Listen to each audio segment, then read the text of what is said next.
Assalamualaikum warahmatullahi wabarakatuh. Halo sahabat Titik Koma, kembali lagi kami hadir di hadapan Anda untuk menyajikan kisah nyata dan juga kisah misteri.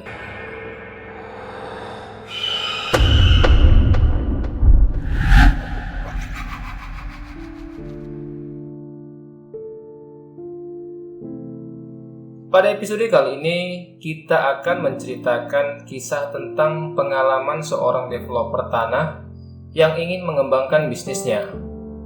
Akan tetapi, usahanya kandas di tengah jalan dikarenakan ada kejadian aneh yang tidak bisa dicerna oleh akal pikiran manusia. Seperti apa kisahnya? Tonton terus videonya.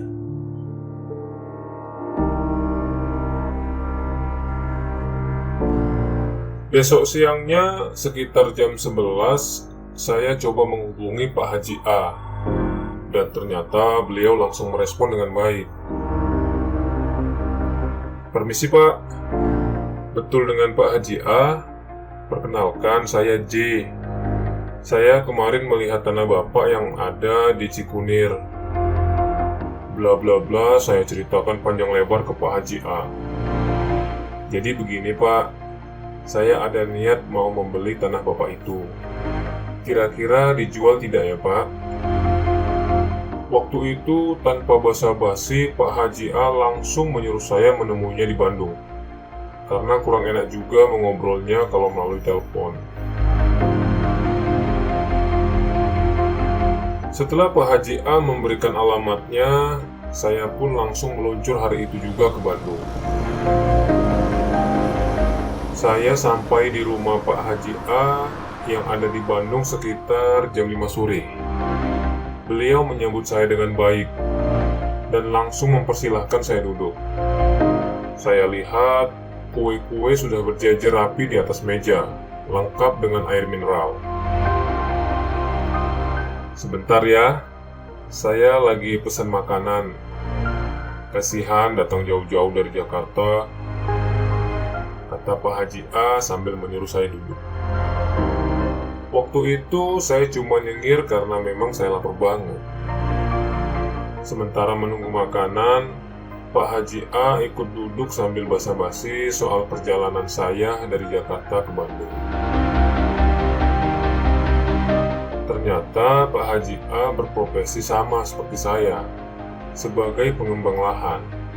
Tapi beliau lebih gencar ke bisnis dan bermain lahan-lahan yang ukurannya besar. Sekitar setengah jam berbasa-basi, pesanan makanannya sudah datang. Beliau mempersilahkan saya untuk makan bersamanya. Selesai kami makan, Pak Haji A mulai tanya, kenapa saya tertarik dengan tanah miliknya itu. Belum saya jawab, beliau nanya lagi, apakah saya sudah tahu sejarah tanah itu? Lalu saya menceritakan tentang pembicaraan saya dengan Pak Dudung. Ya, intinya ada hal-hal mistis atau tidak, saya tetap naksir dengan tanah tersebut. Karena saya yakin bakal untung gede buat saya. Pak Haji A cuma nyengir mendengar penjelasan dari saya. "Sudah tahu di situ ada rumah, sumur, dan kuburan?" tanya Pak Haji A. Saya menggeleng, karena Pak Dudung gak ada cerita mengenai itu. Lagi pula, saya datang ke sana malam-malam. Dan tanah itu pun tertutup sama rindangnya di daunan pohon. Setelah saya kasih tahu apakah masih mau membeli tanah itu, tanyanya lagi. Saya mengangguk. Masalah demit dan konsekuensinya nantilah. Yang jelas, biar lahan itu jadi milik saya dulu. Senyum Pak Haji A berangsur-angsur menghilang. Sambil menghela napas panjang, Pak Haji A bangkit dari kursinya dan menuju ke ruangan lain. Lalu beliau kembali ke ruang tamu dengan membawa sertifikat tanah tersebut.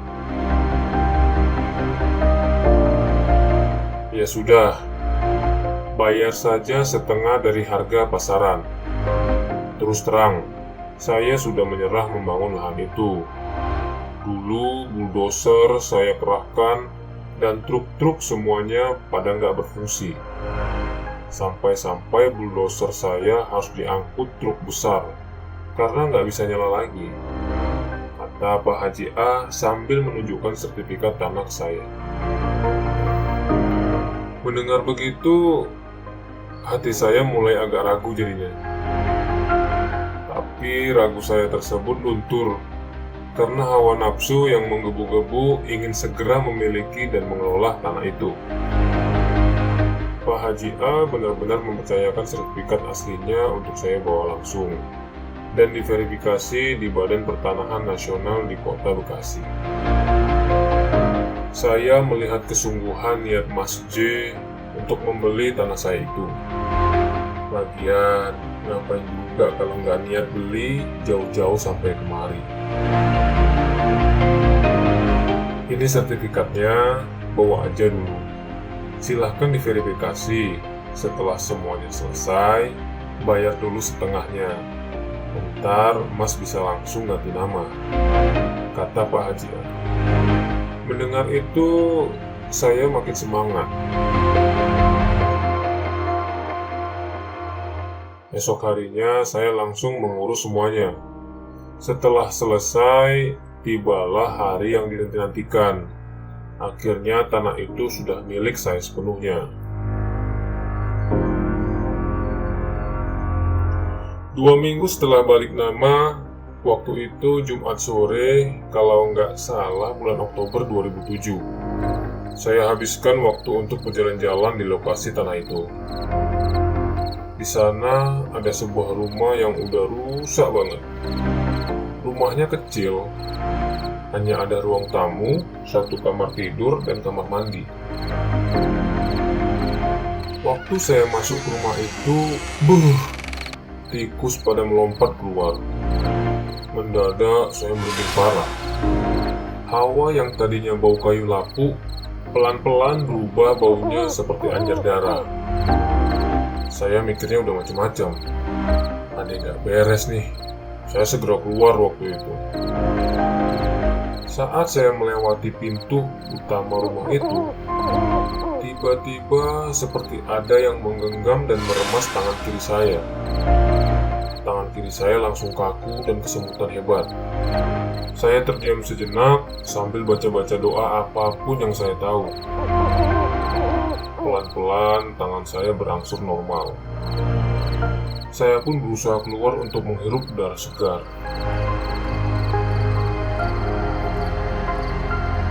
Waktu mendekati maghrib, kata orang-orang sih, sebaiknya jangan cari perkara dengan waktu itu. Tapi saya seolah-olah nggak peduli dengan hal itu. Saya nggak mau semua tahayul itu membuat lemah tujuan saya. Saya pun melangkah mendekati sumur-sumur tua itu yang jaraknya nggak jauh dari rumah rusak itu. Sekitar 5 langkah lagi sampai ke bibir sumur, tiba-tiba di atas kepala saya ada yang jatuh. Saya penasaran, apa lain yang jatuh?